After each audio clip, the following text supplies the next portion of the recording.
안녕하세요. 저는 이번에 시아버님 이야기를 좀 하고 싶어서 왔습니다.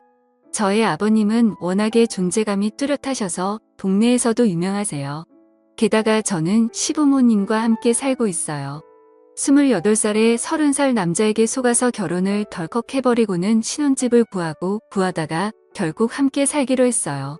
처음에 딱 3년만 지낼 생각으로 왔습니다. 그러다가 결혼 후 3년째 되던 해에 시아버님의 우는 모습을 보고서는 조금 더 지내게 되었고요. 사정이 있었어요. 일단 저는 아이가 둘 있습니다. 첫째는 사내아이고 이제 초등학교 3학년이 되었어요.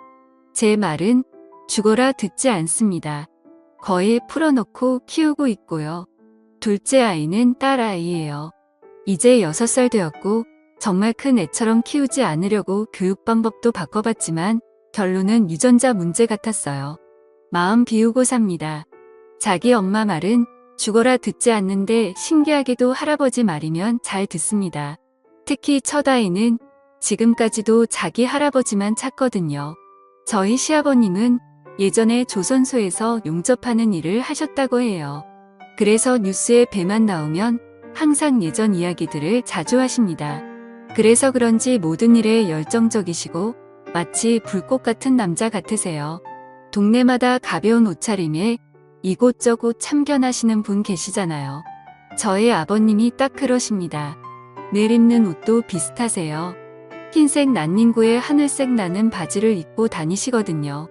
예전에 지방에서 사실 때는 근처에 사람이 적어서 덜 하셨는데 아파트로 이사 오게 되시면서 주변에 사람도 늘고 참견할 일도 늘어서 그런지 결혼 초반에는 아버님 얼굴을 뵐 일이 드물었습니다. 엄청 바쁘셨거든요. 아파트 엘리베이터 점검할 때도 가셨고요. 외벽 해치를 새로 한다고 할 때는 집에서 창문 열고 소리를 지르시면서 꼼꼼히 칠해야 한다고 하시더라고요. 그때마다 저희 시어머님은 기운이 뻗쳐서 그런다고 허공에 삽질하는 것도 아니고 참 쓸데없는 곳에다 힘을 쓴다고 절레절레 하셨어요. 저도 아버님의 기준이 있어서 절대 집안 살림에는 참견하지 않으셨어요. 만약에 조금이라도 잔소리를 하면 그날부터 시어머님은 밥을 차리지 않으셨거든요. 밥 잘 먹고 기운 뻗쳐서 저런다고 굶겨야 한다면서 밥을 엄청 부실하게 차려주신다네요. 몇 번 그렇게 맨밥만 드신 뒤로는 절대 집안일은 신경 안 쓰십니다. 저는 그 당시 직장 생활을 하고 있던 상황이라서 주말 말고는 함께 식사할 시간이 없었고 집에서는 잠만 자던 시기라 그런 일을 듣기만 했었어요. 문제는 제가 아이를 낳고 나서부터였습니다. 원래는 아이가 나오면 분가를 하려고 준비 중이어서 출산 후의 시댁에 잠시 머물다가 나가려고 했습니다. 그런데 집값 문제도 있고 아이도 많이 어려워서 조금씩 미루다가 집안이 뒤집히는 일이 생기게 되었어요. 그날 이후로 저는 분가 생각을 완전히 접었습니다. 24개월 되었을 때라 첫 아이다 보니 36개월까지는 무조건 제가 끼고 키우려고 했거든요. 직장도 관두고 아이만 봤는데도 어쩔 수 없었습니다. 오후 1시부터는 아이가 늘 낮잠을 자던 시간이라 잠깐 마트에 다녀오려고 했거든요. 그런데 집에는 아버님만 계셨던 상황이라 사실 많이 망설였었어요. 저의 아버님이 워낙 열정적이시잖아요. 그래서 주변 친구들이 나중에 아이 낳으면 손주 사랑이 엄청나서 저보고 힘들 거라고 사랑이 참견이 된다고 하던데 근데 신기하게도 전혀 그러지 않으시더라고요. 사내 아이는 손 많이 타면 약하게 큰다고 하시면서 자주 안아주지도 않으시고 조금 거리를 두셨어요. 그래도 일단 아이가 깨기 전에 후딱 다녀오자는 생각으로 아버님께 말씀드리고 마트에 갔는데 갑자기 전화가 와서 받아보니 아버님이셨습니다. 빨리 집으로 들어오라고 소리를 치셔서 무슨 일인가 싶었는데 근처에 아이의 울음소리가 들리더라고요. 속으로 앞을 쌓고 밀던 카트도 내팽개쳐놓고 집으로 달려갔어요. 도착해보니 아이는 정신없이 울고 있고 아버님은 앉지도 못하고 어찌할 바를 모르고 계셨고요. 이마가 다친 것 같았습니다. 그 당시 저희 집 소파가 쿠션만 있는 게 아니라 소파 트리나무 조각으로 된 거였어요. 거기에 찍었다고 하더라고요. 이마에 상처가 난 것 같았습니다. 근데 피도 나고 자꾸 붓고 무엇보다도 아이가 계속 심하게 울어서 걱정이 많이 되더라고요. 그래서 아버님과 함께 아이를 데리고 응급실에 갔습니다. 저도 그때 엄청 놀랐습니다.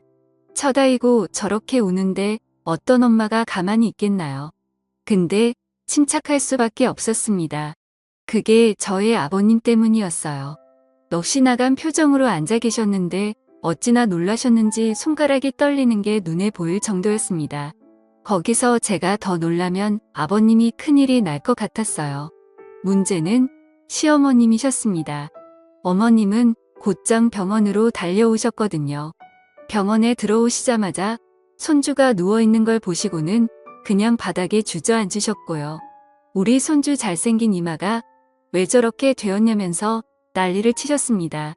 그 소리에 놀라 아이는 더 울고 그러자 시부모님들도 더 걱정하셨고요. 시아버님은 아이 손을 잡고 계셨는데 계속 손주에게 미안하다고 하셨습니다. 사실 아버님이 미안해하실 문제는 아닌데 저도 잘못이 있으니까요. 그런데도 자꾸 미안하다고 하셨어요.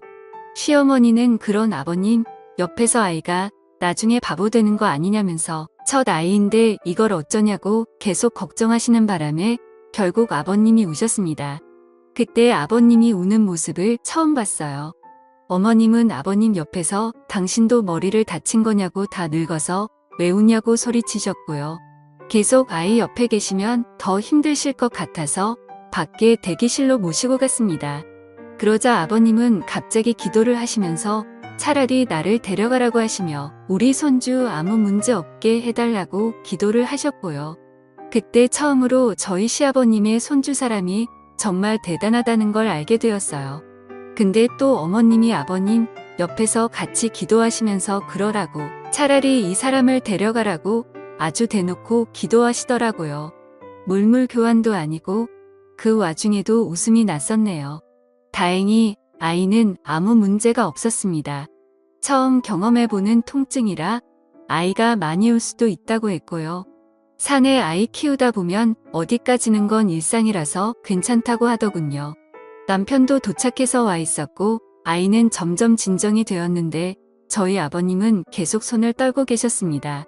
오시는 내내 그러셨어요. 아버님은 다음날 바로 거실 소파를 다 버리셨습니다. 쿠션만 있는 소파로 바꿔버리셨고요. 집안 구석구석 날카롭거나 모난 곳은 다 스펀지를 붙이셨어요. 그날 이후부터 아버님이 완전히 달라지셨습니다. 정말 손주 사랑이 엄청나신 분이 되셔서는 조금이라도 아이가 이상한 행동을 하면 본인이 걱정하시고요. 제가 그것 때문에 아이에게 지금까지도 공부 잔소리를 못합니다. 공부 때문에 혼을 내면 아이가 아니라 아버님이 옆에서 엄청나게 걱정하시거든요. 게다가 저희 아이는 언어 발달이 좀 느렸어요. 원래 24개월 정도면 말도 따라하고 그런다는데 저희 아이는 36개월이 지나서야 말을 했습니다. 그것 때문에 아버님이 아이 옆에 붙어서 한글 공부도 해주시고 책도 읽어주시고 친엄마도 못하는 것들을 정말 지극정성으로 해주셨습니다. 다만 아이가 처음 말을 하게 되었을 때 저희 어머님에게 할머니가 아니라 할맘 이랬거든요. 아마 할망구 소리를 자주 들어서 그런 것 같았어요. 아버님의 손주 사랑은 동네에서도 유명했습니다. 어딜 나가는 손주와 함께 나가셨고요. 어린이집도 아버님이 직접 데리고 갔다가 마중도 나가셨습니다. 저희 아이가 어린이집에 적응을 잘 못해서 처음에는 엄청 울고 할아버지를 찾았다고 해요. 원래 다 그런 단계를 겪으면서 적응한다고 합니다. 문제는 저희 아버님도 적응을 못하셔서 우는 손주를 외면하고 우는 게 너무 힘드셨다고 해요. 과감하게 등을 돌리고 와야 한다고 말씀을 드려도 손주가 울면 같이 눈시울이 붉어지셨습니다. 그러다 나중에는 접이식 의자를 들고 다니시면서 손주를 보내놓고 어린이집 앞에 앉아 계셨어요. 거기 앉아 계시면 저희 아이가 어린이집에서 놀다가 창밖으로 할아버지가 있나 없나 찾아본다네요. 그때 아버님이 앉아 계신 걸 보면 활짝 웃는데요. 그때 손주가 웃는 걸 한번 보신다고 거기 그렇게 몇 시간을 앉아 계시다가 우셨습니다. 그런 아버님 모습에 분가하는 건 상상도 하지 않게 되었고요. 그래서 저희 아이 어릴 때 찍은 사진들을 보면 늘 옆에는 아버님이 계십니다. 그리고 시선은 항상 저희 아이만 보고 계셨고요. 볼 때마다 울컥해요. 저희 아이도 유난히 할아버지를 잘 따랐습니다. 항상 아이 방에서 재우고 나오면 나중에 아침에는 할아버지 옆에서 자고 있더라고요. 왜 그런가 알아봤는데 밤에 화장실 가고 싶어서 일어나면 무조건 할아버지에게 간다네요. 그럼 또 아버님이 일어나셔서 손주 데리고 화장실 가셨다가 다시 재우신다고 하셨어요. 그렇게 저는 둘째도 낳았고 이쁜 딸아이를 낳았어요. 둘째 손주도 이뻐해 주시긴 했지만 그래도 첫째한테 정말 남다른 애정을 쏟아주셨습니다. 첫 아이는 거의 아버님이 키우신 것 같아요. 그러다 저희 아이가 유치원에 다니게 되었을 때 한번 난리 났었습니다. 그땐 저도 화가 많이 나고요. 유치원에 다니고 나서부터 사실 좀 걱정이 되었습니다. 조부모 손에 자란 아이들이 많이 싸운다고 들었는데 오냐오냐하며 자라면 특히 그런다고 했습니다. 저희 아들 경우에는 조부모 손에 큰 게 아니라 그냥 품속에 있다가 유치원에 간 거잖아요. 만약 그 말이 사실이면 얼마나 많이 싸우겠나 싶었습니다. 그래서 저는 늘 아들에게 절대 싸우지 말라고 차라리 맞고 다녀도 되니 절대 때리지 말라고 심심당부했고 매일 아침마다 싸우지 말라고 이야기했습니다. 그런데 한 달쯤 지나자마자 유치원에서 전화가 오더니 저희 아들이 싸웠다고 하는 겁니다. 그때 정말 가슴이 철렁 내려앉았습니다. 올 게 왔구나 싶었어요. 대부분 자기 아이 걱정부터 한다는데 저는 무조건 상대 아이는 어떠냐고 물어봤습니다. 저희 아이가 할아버지의 사랑 때문에 덩치가 좋았거든요. 상대 아이는 상처가 없는데 그 아이가 저희 아이를 물었다고 했습니다. 그래서 팔에 물린 자국이 있다고 하더라고요. 저는 오히려 마음이 편해지더군요. 그래서 괜찮다고 이야기하고 그날은 제가 아이를 데리러 갔어요. 보니까 활짝 웃고 다 좋아 보이는데 팔뚝에 이빨 자국이 크게 나 있더라고요. 저도 부모인지라 상처를 보니 화가 좀 나긴 했는데 제 아들이 물었으면 자국 수준으로 안 끝났을 거라 차라리 다행이라 생각하고 집에 왔습니다. 집에 오면서 또 심심당부했어요. 절대로 할아버지에게 싸웠다고 이야기하면 안 된다고, 특히나 물렸다는 소리는 무조건 하면 안 된다고 했습니다. 최대한 상처를 가리려고 긴 팔을 입히고 반창고로 가렸거든요. 아이에게도 심심당부했고요. 근데 아버님은 귀신같이 아시더라고요. 참 신기했네요. 아이가 노는 모습을 보시다가 팔을 왜 그렇게 움직이냐고 하시며 아이에게 다가가셨습니다. 그러면서 팔을 걷어붙이고 붙인 밴드도 떼어버리시더라고요. 그리고는 아이 머리카락 사이사이를 보면서 다른 상처 자국이 있나 살펴보셨습니다. 사실 그건 저도 안 했던 건데 아버님이 다 살펴보시더라고요. 머리카락부터 발가락까지 아주 자세히 보시더니 그제야 아버님이 어디서 물렸냐고 친구랑 싸운 거냐고 물어보시더라고요. 저는 너무 놀랐네요. 아이는 저를 한번 쳐다보다가 할아버지를 보다가 번갈아 가며 쳐다보다가 그냥 방으로 뛰어들어갔고 아버님은 아무렇지도 않게 TV를 보시더라고요. 아버님은 별다른 반응이 없으셔서 오히려 제가 물어봤어요. 크게 물린 것도 아니니 너무 화내지 마시라고 했습니다. 근데 아버님은 괜찮다고 하셨어요. 아이들끼리 싸우건대 어떠냐고, 그리고 원래 지는 쪽이 악에 받쳐서 무는 거고 물린 쪽이 이긴 거라며 웃으시더라고요. 그래서 괜찮다고 하셨습니다. 다음 날은 아버님이 아이를 데리고 유치원에 가셨어요. 그런데 돌아오실 시간인데 늦으시더라고요. 거의 점심시간이 다 돼서 들어오셨어요. 표정이 엄청 어두워 보이셔서 무슨 일이 있었는지 여쭤봤습니다. 어제 그 싸웠다는 애 엄마를 만난다고 하시더라고요. 그래서 늦었다고 하시면서 손주를 유치원에 보내고 혹시나 해서 예전처럼 구 유치원 앞에서 계속 있으셨대요. 아무래도 손주가 물리고 와서 걱정되셨겠죠. 근데 문제는 어떤 엄마가 아이랑 같이 들어오더니 딱 봐도 화가 잔뜩 난 표정이었답니다.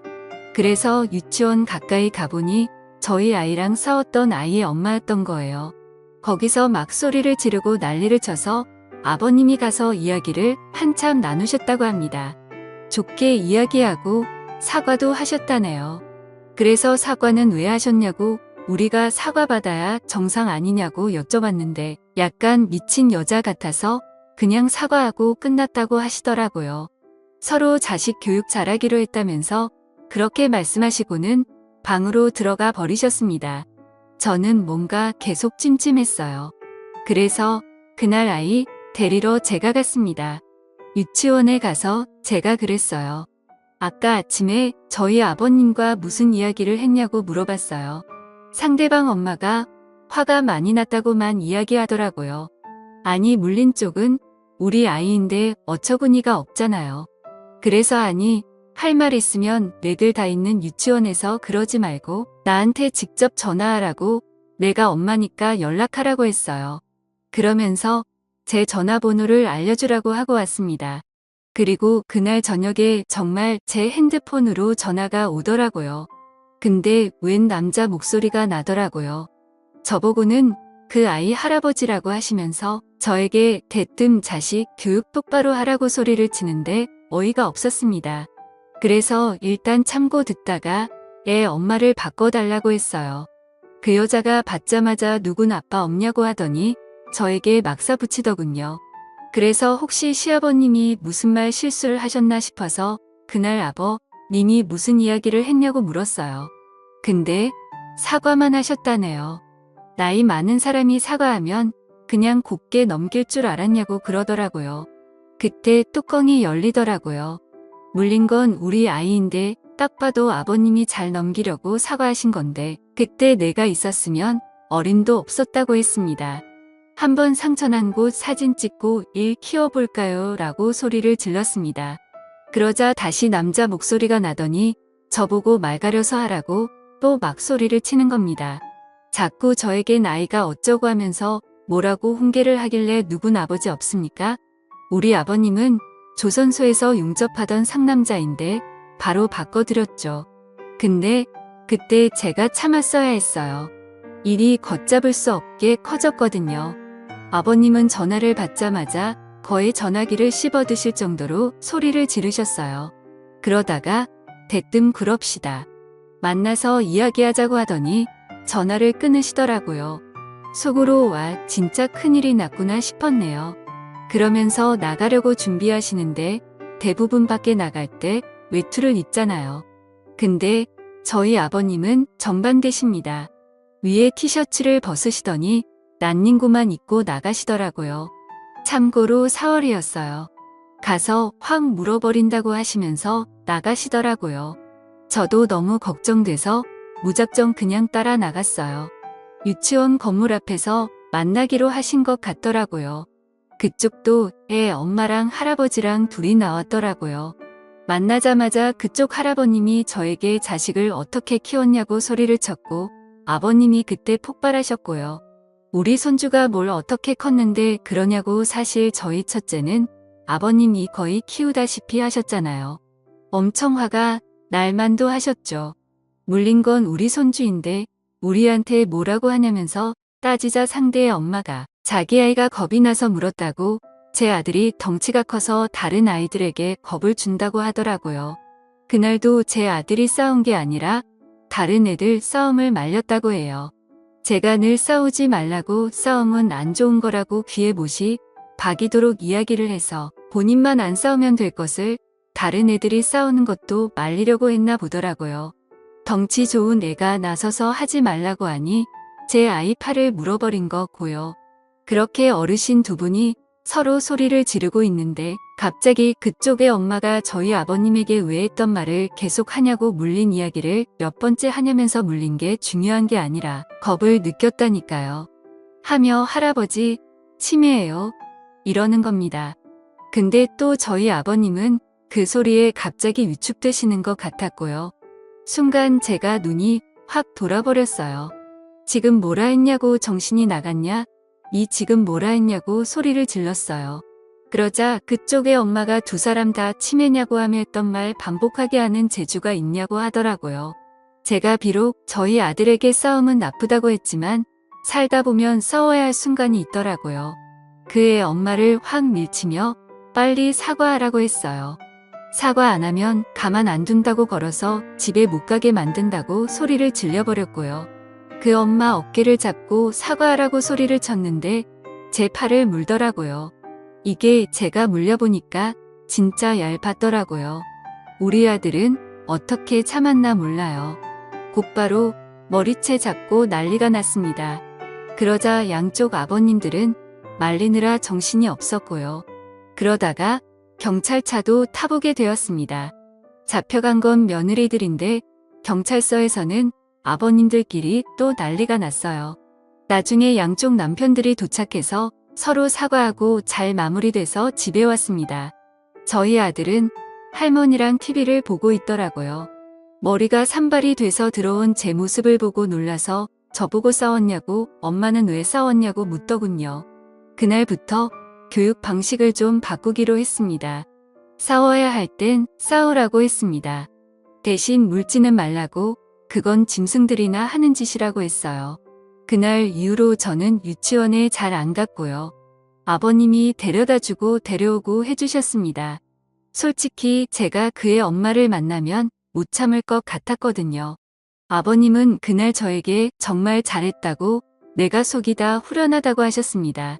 근데 그때 정말 엄청나게 화가 많이 났었습니다.